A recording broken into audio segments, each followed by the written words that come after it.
Hai hai hai, welcome back my YouTube channel. Jangan lupa subscribe, like, comment, and share ya. Author minta maaf kalau nanti ada suara kebisingan ya. Oke, next kita lanjutin. Bab 15. Keadaan Priska sangat memprihatinkan. Setelah kepergian Priska, mereka bertiga tidak ada yang berbicara sama sekali. Karena merasa canggung, Safira pun membuka suara. Apakah sakit? Dengan mimik tersenyum kecut. Kenapa baru bertanya? Ketus Rangga. Cek, ternyata kau bisa kesakitan juga ya, ejek Safira bergeleng kepala. Bagaimana aksiku tadi, Sekretaris Kai? Apa itu masih kurang? Melipat kedua tangannya di dada dan tersenyum bangga. Saya tidak tahu, Nona muda, gelagapan. Ais, kau sama saja, mana upahku? Menatap Rangga. Untuk apa? Harusnya kau yang bertanggung jawab kepada pipiku yang merah ini, menunjuk ke arah pipinya yang masih membekas. Mereka tidak memperdulikan orang-orang sekitar yang semakin bertambah dan melihat mereka. Itu kan ulahmu juga, lantas Safira tidak terima. Sudahlah, aku mau pulang saja, ujar Rangga. Mendengus. Kai, suruh mereka menjemputku, sambung Rangga hendak berdiri. Namun, mau kemana kalian berdua? Cegah Safira yang langsung berdiri agar mereka tidak jadi pergi. Aku masih banyak urusan di kantor. Tidak boleh, bentak Safira menatap tajam Rangga. Sedangkan Sekretaris Kai hanya berdiam diri saja, melihat pertengkaran yang tidak ada habis-habisnya. Jangan menghalangi jalanku, ucap Rangga dengan tegas. Namun yang di depannya hanya memasang wajah tak tahu diri. Kalian berdua jangan pergi sebelum membayar tagihan makanannya. Dah, aku pergi dulu.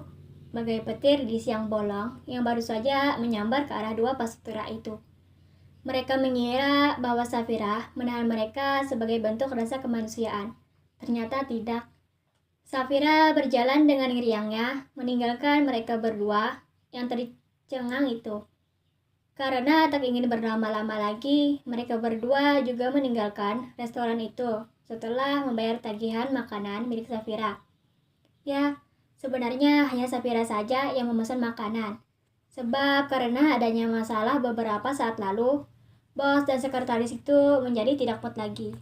Sebelumnya Safira lah yang berniat mentraktir mereka, tapi malah Rangga yang mentraktir Safira. Karena Safira ingin minta upah atas usahanya mengeluarkan aksi yang sangat langka itu.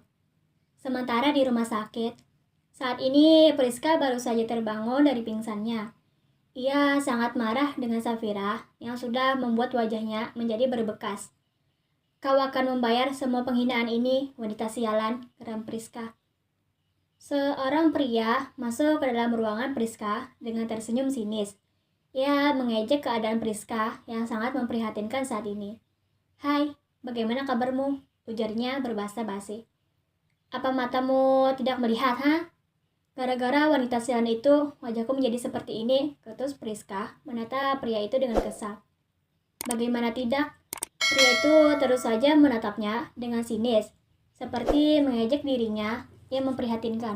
Wajahnya yang semula mulus dan putih, tapi sekarang wajah Priska seperti baru saja digigit oleh lebah, di mana wajahnya membengkak, untunglah hidungnya tidak patah. Kenapa kau bisa kalah dengan wanita sepertinya? Keheranan mengangkat satu alisnya. Diamlah, aku tidak ingin membahas masalah itu lagi. Aku hanya ingin balas dendam dengan wanita sial itu. Kembali mengingat kejadian di mana dirinya yang saat itu dipermalukan dengan cara ditampar dan dipukul hingga babak belur. Priska tidak bisa melawan serangan yang diberikan Safira kepadanya. Sebab ia hanyalah wanita lebay yang hanya mementingkan kecantikan ketimbang berlatih untuk menjaga-jaga. Wanita yang menamparmu itu sangat cantik, puji pria itu yang saat ini membuka sosial media milik Safira di handphone miliknya. Kau, geram Priska, karena adanya Safira membuat reputasi miliknya hancur. Kenapa kau marah? Ini memang kenyataannya. Coba lihatlah wajahmu sekarang, sangat jelek bukan? Ejek pria itu terkekeh. Kau pergilah dari sini, begik Priska tidak tahan lagi dengan ejekan pria itu pada dirinya. Baiklah, tapi sebelum aku pergi, aku ingin membuat kesepakatan. Bagaimana? Tawarnya menyeringai. Apa yang kau ucapkan masih geram dengan pria yang berdiri di sebelahnya. Kita akan memisahkan mereka berdua.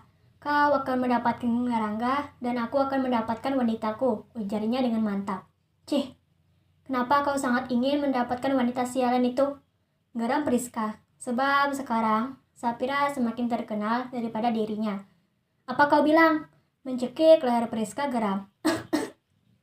Priska memberontak, mencoba untuk melepaskan cekikan dari pria itu. Namun kekuatannya hanya secuil nasi saja. Lepaskan, diri Priska hendak kehabisan napas. Maafkan aku, pria itu mengalihkan tangannya dari leher Priska dengan santainya. Priska terbatuk-batuk di sela-sela menghirup napasnya dengan ketegangan. Bagaimana? Apa itu sakit? Tanyanya dengan wajah polos. Apa kau gila? Kau hampir saja membunuhku karena wanita si... Baru saja Priska hendak mengucapkan kata sialan lagi. Pria tadi langsung menatap tajam ke arah Priska, seperti hendak membunuhnya saat ini juga. Sekali lagi kau bilang seperti itu, maka aku akan melenyapkanmu, ancamnya dengan tegas. Lalu pergi keluar, meninggalkan Priska yang semakin marah kepada Safira. Hidupnya benar-benar hancur. Ia tidak menyangka kalau mantannya berbuat seperti itu kepadanya, hanya karena masalah Safira. Kau sudah mengambil semua milikku, dasar wanita jal. Menghempaskan gelas yang berisi air ke lantai. Kau akan merasakan seperti yang aku rasakan hari ini. Kau tunggu saja, janji Priska dengan emosi yang sudah memuncak. Hari sudah mulai sore, namun Safira masih berada di sebuah perusahaan di kawasan Royal Diamond Reyes. Safira saat ini tengah duduk di ruang tunggu sembari menunggu seseorang. Tak berapa menit kemudian, seorang wanita menghampirinya. Maaf Nona, Nona Lin tidak bisa bertemu Anda saat ini, ujarnya ramah. Baiklah, kalau begitu saya permisi, balas Safira langsung beranjak keluar dari ruangan tunggu. Nona Lin yang sangat terprivasi cek-cek kereta Safira bergeleng kepala. Tapi gue kangen sama lu Lin, sambung Safira. Ia berjalan keluar dari perusahaan yang menjulang tinggi itu. Perusahaan itu memiliki 35 lantai. Sebab banyak sekali yang bekerja di perusahaan itu. Semua perusahaan yang ada di kawasan Royal Diamond Air adalah milik Nona Lin, termasuk tempat hiburan dan bandara besar yang ada di kawasan itu. Sungguh betapa kayanya Nona Lin itu. Nona Lin dan Rangga hanya selisih sedikit saja. Masalah kekayaan kalau Rangga kebanyakan memiliki usaha di luar negeri. Sedangkan Nona Lin hanya seberapa saja yang ada di luar negeri. Terima kasih, jangan lupa subscribe, like, comment, and share ya. Dadah.